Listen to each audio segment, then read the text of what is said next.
आपल्या महाराष्ट्राचे उपमुख्यमंत्री, महाराष्ट्र राज्याचे अर्थमंत्री आणि बीड जिल्ह्याचे पालकमंत्री असणारे अजितदादा श्री आदरणीय तुमच्यात माझ्यात आज राहिलेले नाहीत. 6 वर्ष राज्यकारभार पाहिला. 6 वेळेस त्यांनी निवडून यावं, उपमुख्यमंत्री पद त्यांना मिळालेलं आहे. ही सर्वसाधारण गोष्ट नाही माय. 6 वेळेस निवडून येणं म्हणजे सोपी गोष्ट नाहीये. त्याकरता माणसाचं कर्तव्य महत्वाचं आहे. अजितदादांविषयी जर बोलायला गेलं, आज आपण झोपत असायचो माय, परंतु तो व्यक्ती 4 वाजता उठून तुमचं आमचं कार्य करायचा. मी तर म्हणते गोपीनाथ मुंडेच्या नंतर अजितदादा पवार हे 2 व्यक्ती असे होऊन गेले की ते स्वतःसाठी कधीच जगले नाही. ते जगले ते तुमच्यासाठी, माझ्यासाठी. आणि खरंच आहे, अशा व्यक्तींना आपण सर्वांनी भावपूर्ण श्रद्धांजली द्यावी. माझ्या वारकरी संप्रदायाकडून, माझ्या वैयक्तिक कुटुंबाकडून आणि स्वतः माझ्याकडून त्यांना भावपूर्ण श्रद्धांजली.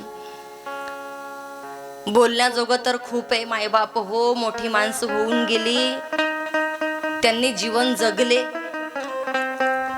त्यांचं स्पीच मी सकाळी ऐकत होते. स्पीच ऐकत असताना, भाषण ऐकत असताना लक्षात आलं, ते स्वतः म्हणत होते, माणूस जन्माला आला, एक दिवस त्याला मरायचंय, परंतु मी माझं मरण असं साध्य करून दाखवेल की या जगातली लोक माझ्यासाठी मरताना डोळे भरून आणतील.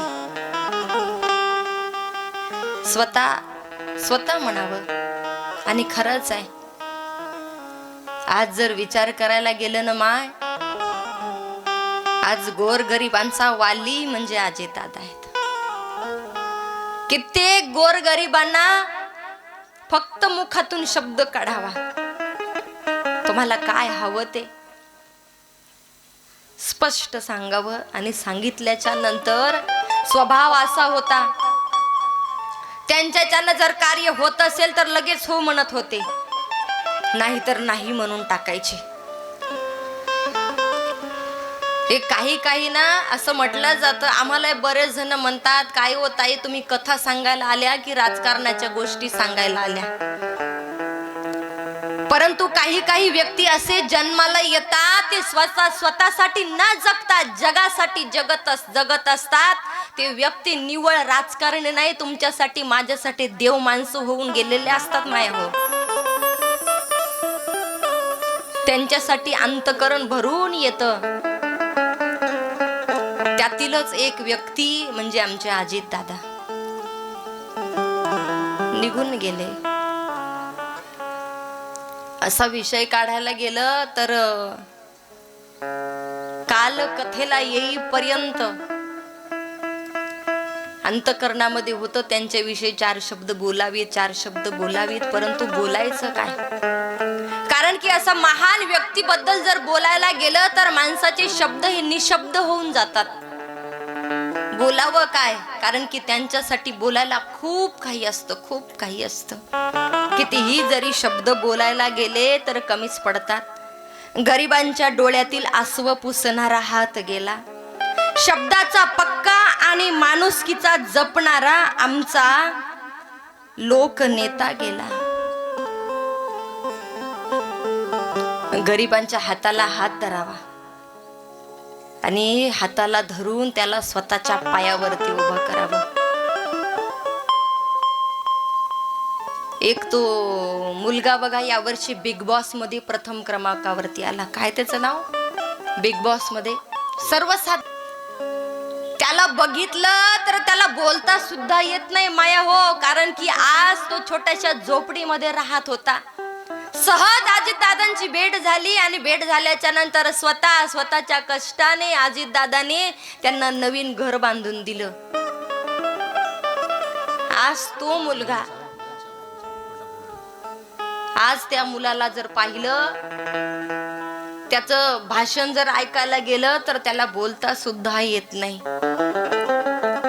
अशी कित्येक राजकारणी लोक येऊन गेले परंतु बोलू नाही. परंतु आता विषय आलाय, त्यांनीही कार्य भरपूर केले, परंतु सलग 6 वेळेस निवडून येणं म्हणजे सर्वसाधारण गोष्ट नाहीये.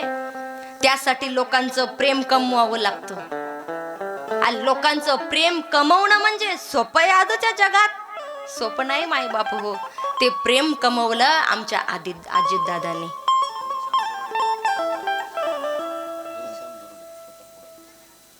बरोबर आहे.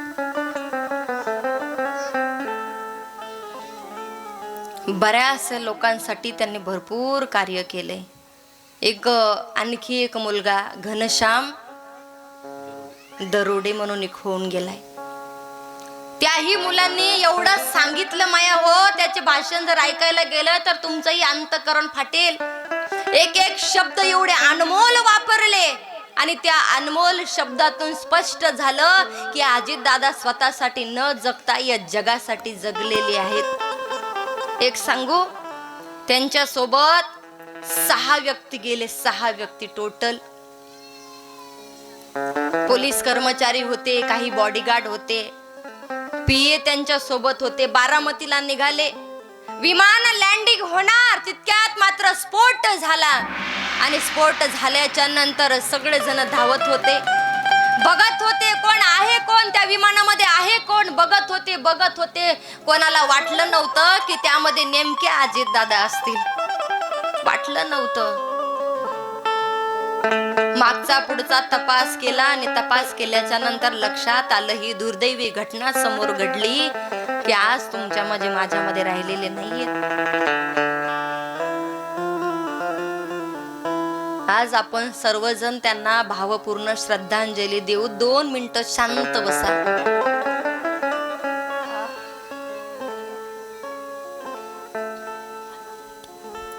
सर्वांनी मांड्या घालून स्तब्ध बसा. 2 मिनिटं, फक्त 2 मिनिटं.